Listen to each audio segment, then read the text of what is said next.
Povo lindo, Maranata, eu quis, nessa noite,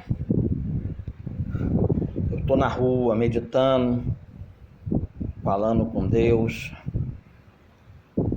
e resolvi trazer algo da parte do Senhor para vocês. Essa reta final, muitos cristãos, muitos maranatas não têm certeza da sua salvação. Não têm certeza se estão aptos à redenção, ao arrebatamento. Eu quero ensinar vocês a ter esta certeza, essa convicção, para vocês terem paz no coração. Ninguém fica perdendo a salvação e ganhando a salvação, perdendo a salvação e ganhando a salvação, perdendo a salvação e ganhando a salvação. Hoje você tem, daqui a pouco você não tem. Aí você não tem, daqui a pouco você tem. À luz da Bíblia, não é assim que funciona. Eu vou esclarecer isso para vocês de uma forma bem contundente. Presta bem atenção. A nossa relação com Deus é uma relação que carece de confiança.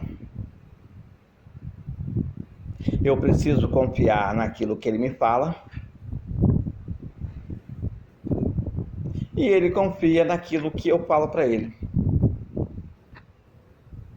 O que Ele me fala, eu preciso tomar conhecimento, ou pela palavra, ou pela intimidade de madrugada. O que eu falo para Ele, eu falo em oração, de joelho, sentado, deitado. Não importa. Eu tenho que ouvir.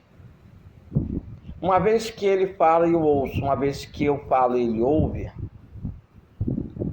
a relação começa a ganhar uma base, a confiança.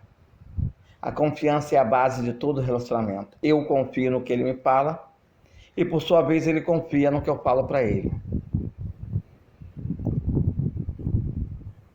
Então, baseado nisso, alguns cristãos precisam compreender que não precisamos ter medo de que vamos ser abandonados pelo noivo, porque o noivo nos conhece antes da fundação do mundo, antes mesmo de nos tecer no ventre de nossa mãe. E Ele nos escolheu para ser sua noiva. Eu posso confiar. Por isso está escrito: os que confiam no noivo não se abala, para poder permanecer para sempre. É comparado ao Monte Sião, todo de mármore e granito. Pode haver o terremoto que for, nem me abala. Pode haver ventos contrários, adversidades, tropeços. Mas uma vez que eu sigo a sua palavra, eu tenho a certeza da minha salvação, do meu casamento com Cristo. Cristãos pelo mundo afora, às vezes se sente meio que ressabiado com a sua salvação, meio que desconfiado com a sua salvação. Mas vocês precisam confiar em Deus e saber que Ele é digno de confiança. E as suas dúvidas são mais baseadas nas suas culpas, nos seus medos, que acabam por devorar suas convicções.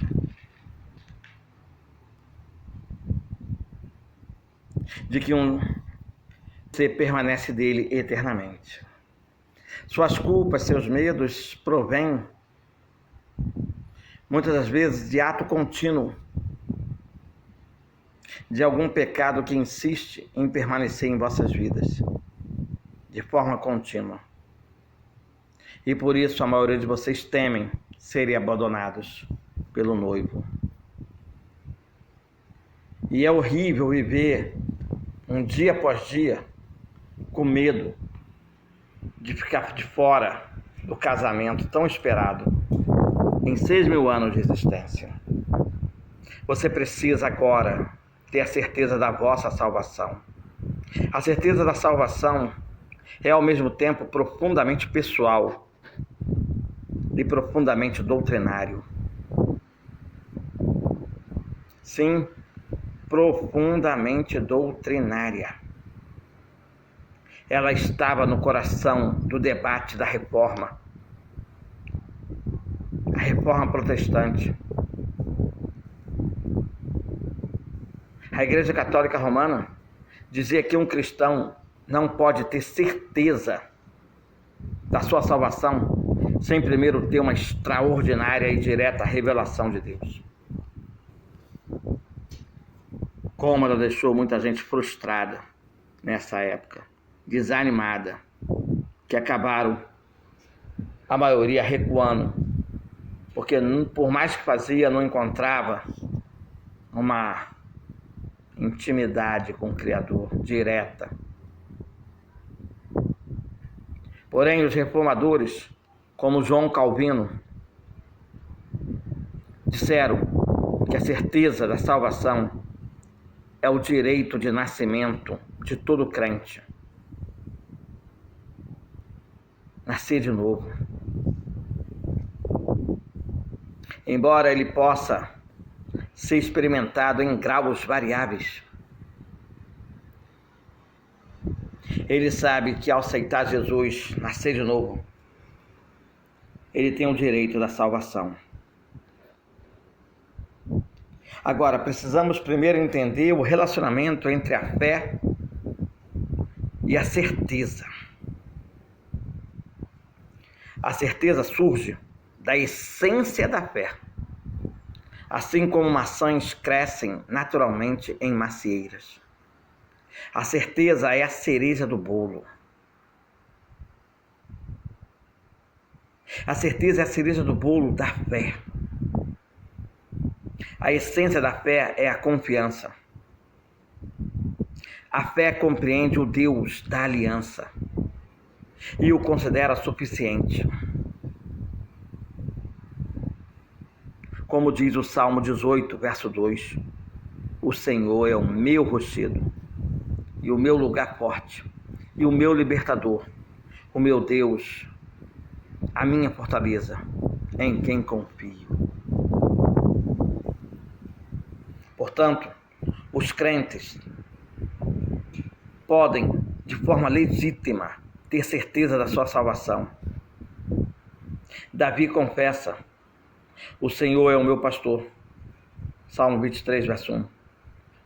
Paulo declara: porque eu sei em quem eu tenho crido. E estou certo de que Ele é poderoso para guardar o meu tesouro até aquele dia, o dia do arrebatamento da igreja. 2 Timóteo, capítulo 1, verso 12. A essência da certeza é saber que eu sou salvo, que os meus pecados estão perdoados e que eu pertenço a Deus. E, portanto, eu conheço, experimento comunhão com Deus triuno, conforme está escrito em Efésios, capítulo 3, verso 11. Paulo escreve a respeito do eterno propósito de Deus em Cristo Jesus, nosso Senhor, pelo qual temos ousadia e acesso com confiança, mediante a fé nele. Paulo descreve esse acesso em termos trinitarianos, pois por meio dele, Cristo, ambos temos acesso ao Pai no mesmo Espírito. Ou seja, Jesus o cabeça e nós o corpo. Ambos temos acesso ao Pai no mesmo Espírito, o Espírito Santo de Deus, que está sobre mim, está sobre ele, conforme Paulo registrou em Efésios 2, verso 18. Cada pessoa da Trindade está envolvida na certeza da fé, o Pai, o Filho e o Espírito Santo. Eles nos levam a aproximarmos de Deus com ousadia,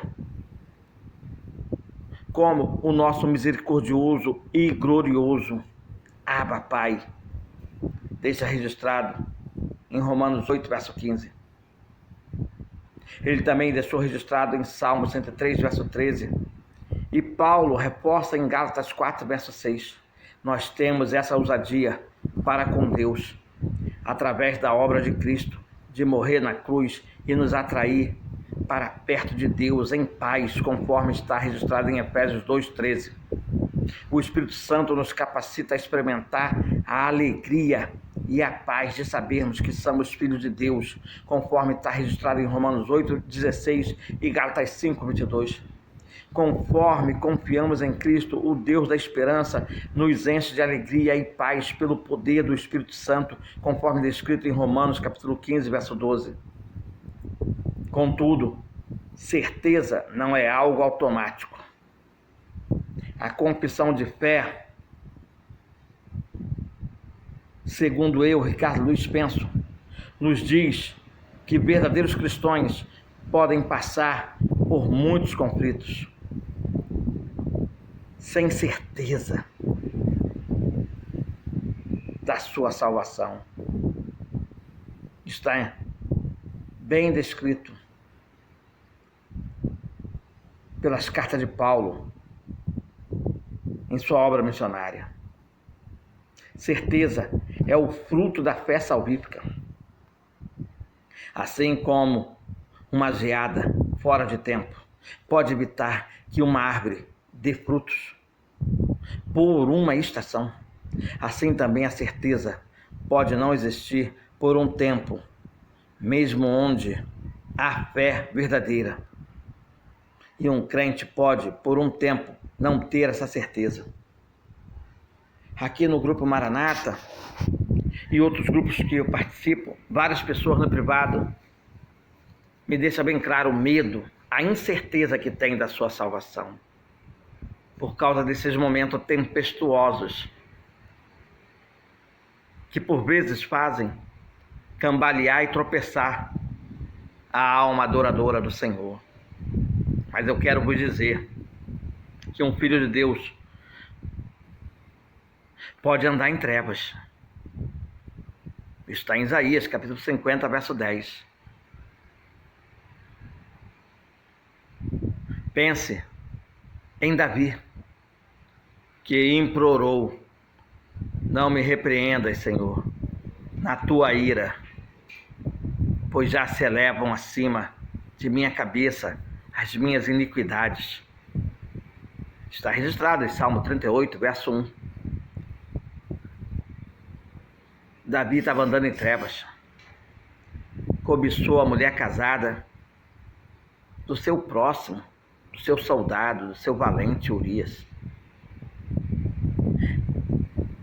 Já não bastava cobiçá-la, vendo-a nua, a sua nudez, a sua vergonha, ainda a convidou para um deleite em sua cama e a consumiu, adulterou. Já não bastava esse pecado adúltero, desejou tê-la por mulher eternamente. Mas para que isso acontecesse, havia necessidade de seu marido morrer. Ela havia engravidado e ele não havia se deitado com ela, e temente, homem de Deus, não se deitou enquanto seus companheiros estavam em guerra. Então a solução era morrer. E Davi manda colocar ele na frente de batalha, onde a possibilidade de morrer é grande, e ele morreu. Davi estava andando em trevas, tendo fé no Senhor. Não me repreendas, Senhor, na tua ira, pois já se elevam acima da minha cabeça as minhas iniquidades. Semelhantemente, Emã, o ex-raita, chorou. Sobre mim pesa a tua ira, tu me abates com todas as tuas ondas. Lembra do Salmo 88, verso 7? Eu preguei esse salmo essa semana, alguém se lembra? Temã, o ex-raita. Pedro nos exorta a nos esforçarmos cada vez mais por firmar nosso chamado e eleição. Está em 2 Pedro, capítulo 1, verso 10.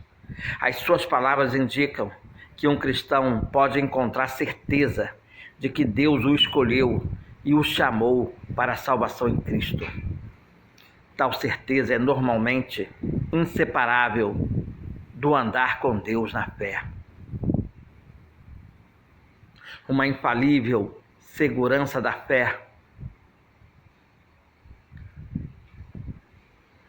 é fundada na divina verdade das promessas da salvação, na evidência interna daquelas graças a que são feitas essas promessas, no testemunho do Espírito de adoção, que testifica com os nossos espíritos sermos nós filhos de Deus.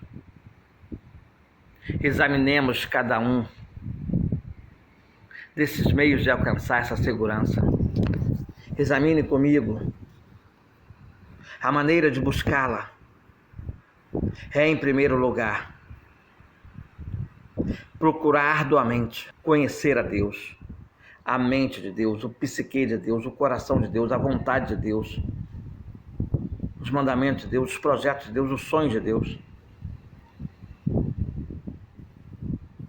E de forma experimental, através das suas grandes e preciosas promessas, conforme está descrito em 2 Pedro, capítulo 1, verso 2, o Evangelho promete que Jesus Cristo é dado gratuitamente a nós, em toda a sua suficiência.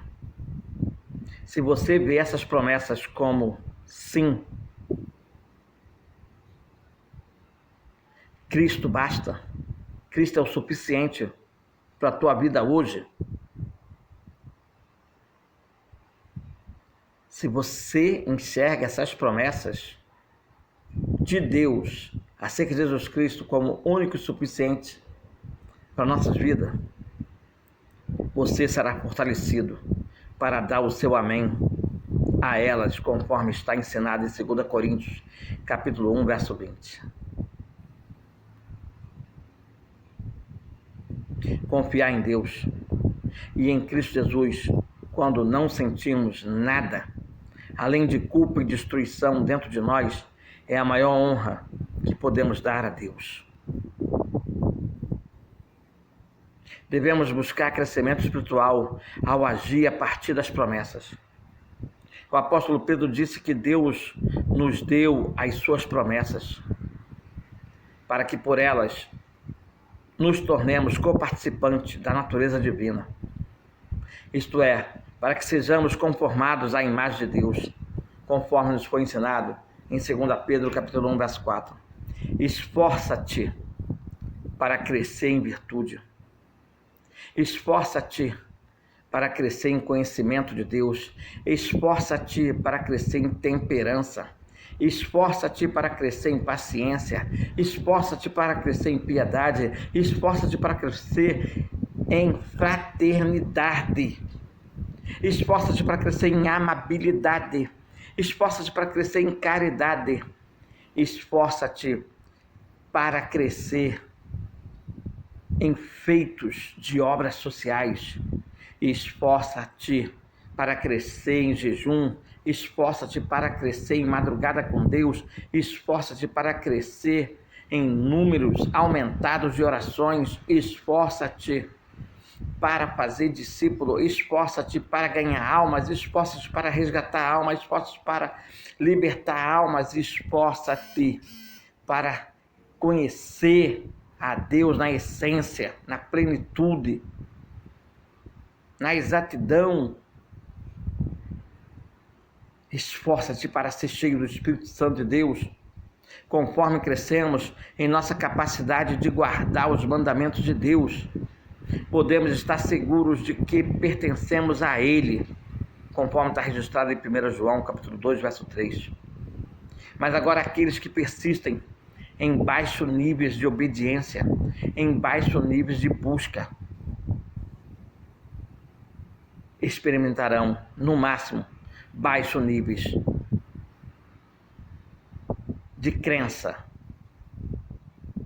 de que está salvo em Cristo Jesus. A obediência leva a um aumento da certeza, porque ela é a evidência de uma fé viva e prova que não somos hipócritas, conforme está registrado em Tiago, capítulo 2, verso 14.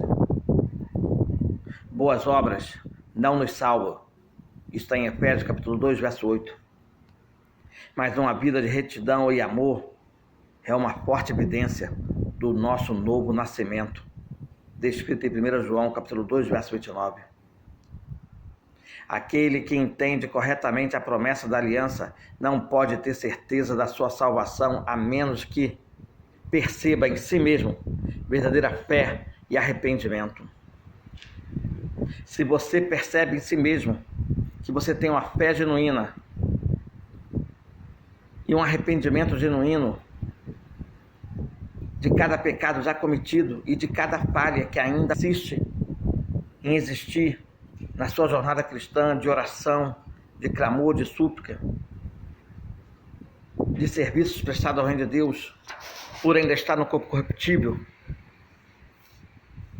essa fé e esse arrependimento te dá a certeza da tua salvação.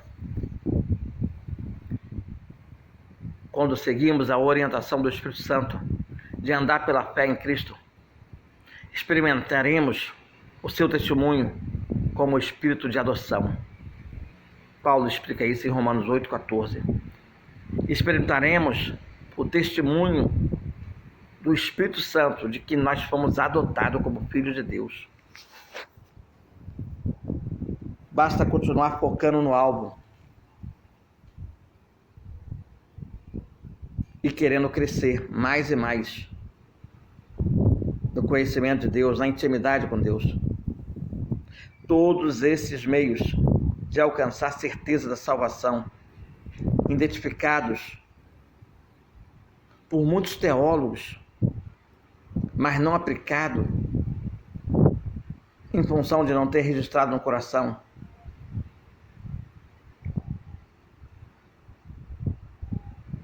fazem com que eles mesmos, não tenham certeza da sua salvação.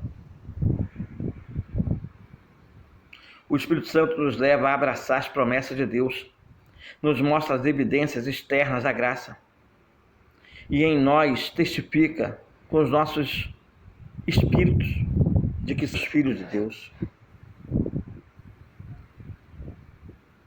Uma mulher pode crescer em confiança no amor de seu marido ao caminhar perto dele ao longo da vida e ao aprender pela experiência que ela é dele e ele é dela. Que Deus possa abençoar a noiva de Cristo, para que ela também caminhe mais perto de seu noivo, Jesus Cristo, e juntos cresçam na certeza do seu imutável amor, dele por ela e dela por ele, dele por mim e de mim por ele, dele por nós e nós por ele.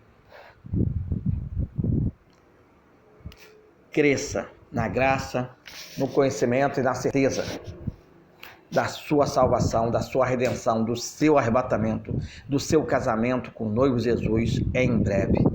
Quem vos fala, Ricardo Luiz.